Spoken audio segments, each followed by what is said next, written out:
అత్యంత జాగ్రత్తతో కూడుకున్న ఆహారాన్ని తీసుకోవాలి.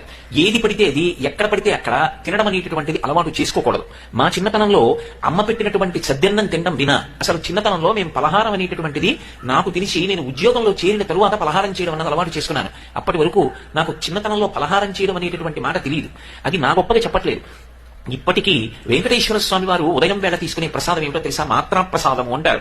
మాత్రా కాదు, నిజానికి దాని పేరు మాతృప్రసాదము. ఆ వంటశాలలో ఉండేటటువంటి ప్రధానమైన వంటవాడు ఉంటాడు. ఆయన ఒకళ్ళమాత దగ్గర తయారు చేస్తారు. ఆవిడ ఎప్పుడు వంటింట్లోకి చూస్తూ ఉంటుంది. ఒకళ్ళమాట ఎదురుగుండా ఉన్న గోడకి కన్న ఉంటుంది.